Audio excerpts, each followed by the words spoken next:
Hey, what's up, guys? Welcome to episode 24 of the GTO Trainer. First hand here, we're in the cutoff with pocket 10s facing a 3-bet from the button. Button's going to be 3-betting very, very wide. We are opening from late position. Button's going to be able to widen up their 3-betting range to reflect what is a wide cutoff opening range. So decently wide versus wide. I will elect. I reckon it's going to be about probably 30% raise, 70% call. So I'm going to go for call here. Try and keep in the parts of their range that we're doing well against. Try not to isolate to too much of a strong range. Although that wouldn't even be that bad a thing that we can utilize. Implied odds of then hitting our 10, which we have, to try and extract more value from those hands and to create and to make up the equity deficiency from that. So moving on to the hand. So we got so board comes 10-5-5, so we flop the nut, well, the second nuts. Button could have pocket 5s here at a very small frequency, but to think that they have pocket 5s exclusively is very much seeing, what's it called? I'm gonna get it.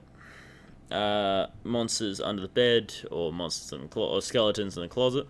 So normally when you add a position, I prefer to be like checking, just kind of see what the opponent's gonna do. However, on a paired board like this, 10 high, I don't really see this getting stabbed, so I want to be putting in the money myself.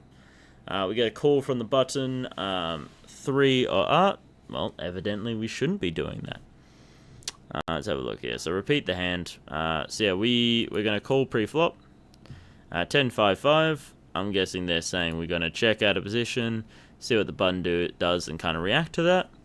I can definitely... So normally what the theory is I prefer to be checking when the board's at least likely to get stabbed, when the opponent has range advantage, rather than just kind of checking all as a complete rule of thumb, because especially on these not double paired, but on these paired boards, unless there's an ace, obviously, they're very unlikely to get stabbed a lot of times. Actually, would they? I guess maybe like ace highs would probably be stabbing a decent amount of time, which the button would have a little bit of ace highs, king highs as well.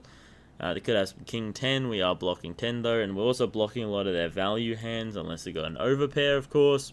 But overpair, they're going to put in money either way, so they would probably raise us pre-flop. Well, sorry, correction. They would probably raise us on the flop. They take about half pot sizing here. Both options on the table. We could either raise, try to get the stack to pot ratio a little bit lower really quickly, or we can call to keep their range nice and wide, keeping a lot of their bluffs. I reckon we're going to go with that option, keep their range nice and wide, keeping a lot of their bluffs. 3 of hearts rolls off, very inconsequential. We can either check again, trying to once again induce a bluff, try to see if they've got some value hands, and then try to move into a check raise, I can definitely see, or moving into just trying to go value on the river. So we're going to once again elect a check, try to keep that range nice and wide. 5th 5 rolls off, so we get very much counterfeited. So that could be good potentially for overpairs that have now moved into a boat that we will be beating, because they'll have 5s full of whatever, whereas we have 10s full of whatever. Stack to pot ratio at about 3. So I reckon we go decent sizing here. We can either go 75% or we can go really small. I'm going to take that about 75%, so we're going to go about 20. And they fold. Okay, so let's have a look here. So they ended up having the ace high that we were talking about before. So pre-flop, so they're saying we should have 3-bet. We should have 4-bet. I'm guessing the idea is isolate a strong range that we do well up against with what's it called? We do well up against in terms of implied odds if we do hit our hand. Also, if no cards above the 10s rolls off, will be good majority of the time up against a lot of ace highs, king highs, queen highs, and be able to get money through that. If we have a look here at the overall strategy, so if we go cut off here, so 10s mixed strategy, mostly aiming towards raise. However, jacks the same, 9s is about a 50-50. 8s, all options on the table. 6s, about 30-70. Same with all these low ones. And then we're calling 100% of the time with deuces and 3s, mostly just to set mine. Due to the implied odds making up for any equity disparity. Also calling with our suited aces and our king-queen. And then we're raising up with our more vulnerable offsuit aces that we don't really want to be playing out of position, I'm guessing, versus a wide 3-bet. So this is a relatively very wide 3-bet from the button due to us opening very in late position. So we're opening with a wider range than middle or early position. So yeah, that all makes very much sense to me. So yeah, I'm fine with that. The check on the flop, I'm guessing the idea trying to induce bluffs, keep their range nice and wide. Best way to get value. Trying to get them to put the money in. They are still the pre-flop aggressors, so they are very much incentivized to represent over pairs, represent a very strong hand, represent nut ace highs, such as ace king. So they bet out for about that half pot. We call, don't wanting to scare away any bluffs. We want to keep their range nice and wide. Give them plenty of rope to keep on barreling into us. We then check again on the river, on the turn, hoping for a check raise.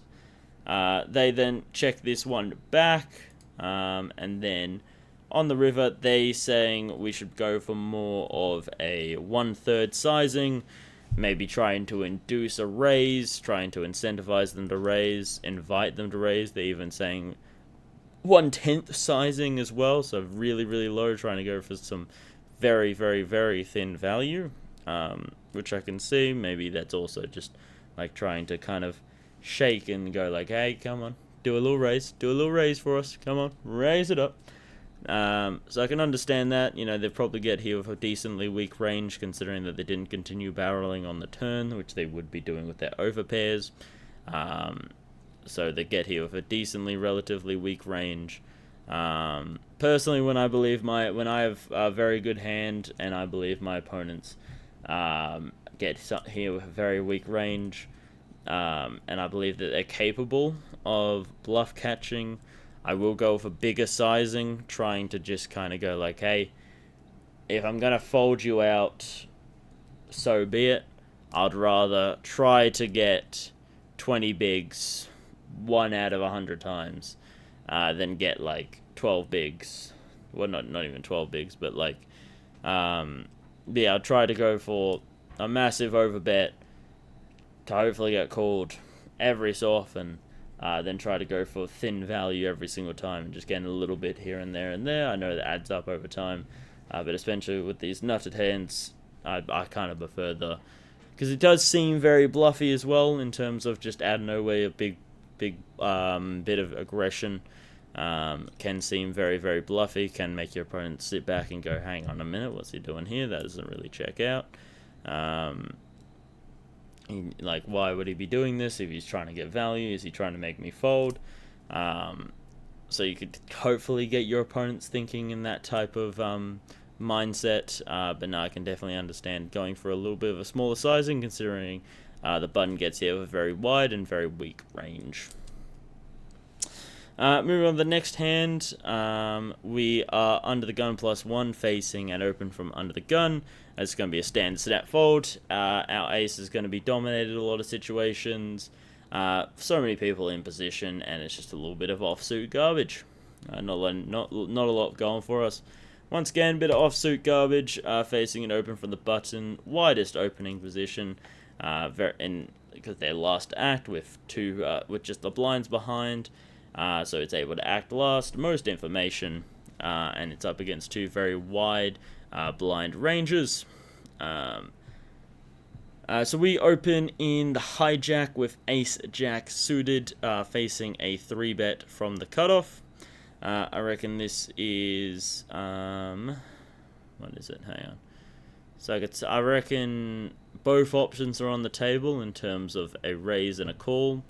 I believe, judging by how we played tens, but I guess there isn't as much implied odds with ace-jack. And then a raise here could kind of just be isolating a range that we're not doing too well against. And because we're suited, I reckon we can move forward with a call. Board comes queen 7-3. Not much there for us. All we've got is ace high and a dream. No back doors. This is going to be a standard check for us. This does favor their 3-bet range. They're going to have ace queen. They're going to have king queen. We could still have ace queen suited, king queen suited. I believe it's still at some frequency. They're going to have all the over pairs as well. Jack rolls off, so we now improve to second pair top kicker. I still reckon it's way too thin to try and go for value. We're just trying to get pretty much the only thing that we're getting value from could be ace king, and that's pretty much about it. Maybe under pairs like tens and down. That's pretty much all we're getting value from. The cutoff's not going to be weighted towards, when they're 3-betting, they're not going to be weighted towards too many just suited cards. So we're going to move forward with, once again, another check. They bet for about half pot. I reckon we can move forward with a call here. Queen of hearts rolls off, completes the backdoor flush. Once again, I reckon this is way too thin to go for value. I reckon we're just going to go with a lot of check calls, unless they go with an egregious size. We get the check back, and perfectly played. We lose the hand to king queen, but we definitely lose the minimum. So pre-flop, yep, so a call about 50-50, as I said beforehand. I reckon it's because we are suited. If we weren't suited, we're actually folding. Damn, that is tight. Folding ace-jack to a cutoff 3-bet seems a little bit extreme, I guess because we're in middle position. Because I know if we're on the cutoff facing a button a little bit wider, so I guess the cutoff's able to come in there with ace-jack offsuit, which is a raise. But then ace-jack suited, ace-queen suited, those are all calls. And then ace-10, 50%, and then 50% the others. So pretty much a lot of options on the table with pretty much all of our hands. 10's about a 70-30, jack's about a 70-30, queen's a pure... all in?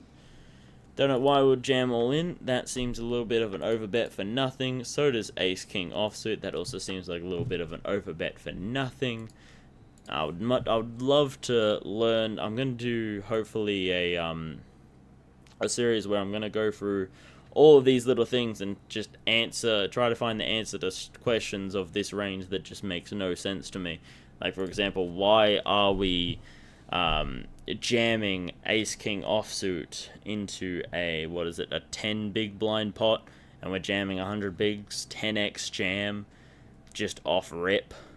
I don't, like, pre-flop, don't really see how that could ever happen, and how that could ever really be overall profitable.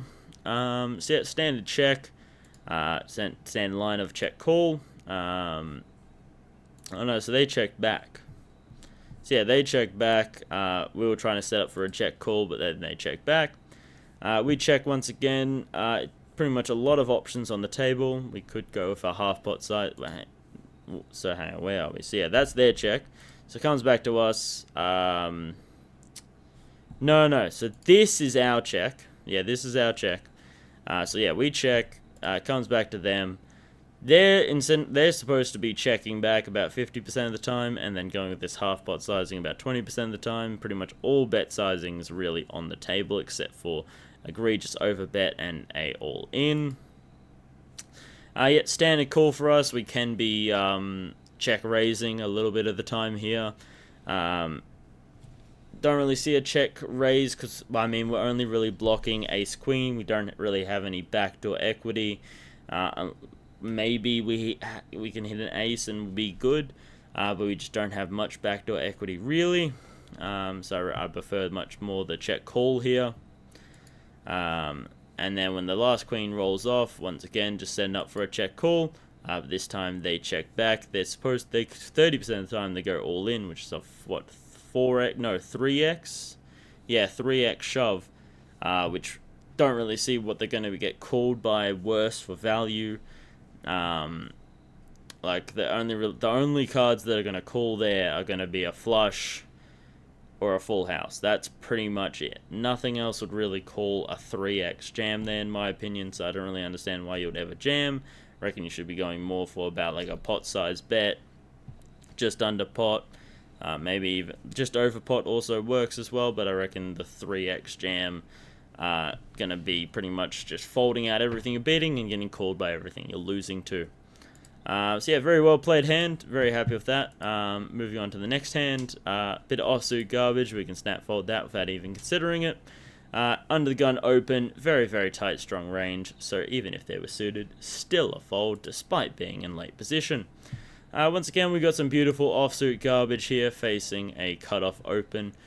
Wide opening range. However, once again, we got offsuit garbage. Not a lot to be playing with there. We're mostly only really calling, as you can see, with suited cards that have a little bit more equity. We're on the button with some beautiful offsuit garbage, once again facing a very tight, strong under the gun +1 open. Once again, standard fold. No need to really think about it too much. When under the gun +2 with Queen Jack, some Broadway suited connectors. Facing a cutoff 3-bet, folds back around to us. I believe this will be a call. What's it called? So yeah, this is going to be a pretty strong 3-betting range from the cutoff. But I believe because we are suited, we do have the odds to be calling here. King 8-6, we have effectively capped ourselves, so we're going to check. Cutoff is going to go with a very small sizing. We don't really have any backdoor equity. Even if you had a queen or jack, that's just going to be, what's it called, second pair, so I can very happily fold here. So yeah, okay, so they're saying should have been a fold in terms of, I'm guessing, out kick situation, playing heads up out of position. Okay, so yeah, we're pretty much only continuing with real top of range. I guess the idea is when they're 3-betting our very strong under the gun range, we have to reflect that with a very strong continuing range. So yeah, that one's poor. And then yeah, they have no real solution for this one, but yeah, I can very happily, even with that tiny sizing, I can very happily fold there. Moving into the next hand, facing a very strong under the gun +1 open, when small blind with some offsuit garbage. Once again, very standard fold. So there's our 10 hands. We replayed one of them, which is why it only says 9 here. But 9 hands, 19 moves, 84% GTO score. We're going really well until that last hand with the Queen Jack should have been folded. Just a couple inaccuracy moves here on the... No, only one inaccuracy move in terms of bet sizing with the pocket 10s. Once again, I said this in the last episode. But yeah, I need to improve on my bet sizing is probably my weakest point. So yeah, they're saying I got a little bit too greedy at the end there. They've got too much of a weak range there to try to go for too much of the money. Go for a far smaller sizing there. I wonder where... Hang on. No, that was the wrong thing. Don't know where I made the wrong move, though. So I know that's the inaccuracy one. I know this is the blunder. I know this one's definitely the blunder. Or maybe... Oh, no, so that's the wrong move. So where was the inaccuracy move? Oh, that was probably the pocket 10s beforehand. Yeah. The previous... Like, when I played the pocket 10s the first time, I did a blunder. The second time, I was just inaccurate with my river bet sizing. And then with the Queen Jack, just did a wrong move in terms of not folding it pre. So yeah, not too bad. I hope you guys learned something today. Enjoy yourselves, have a good one, and play well.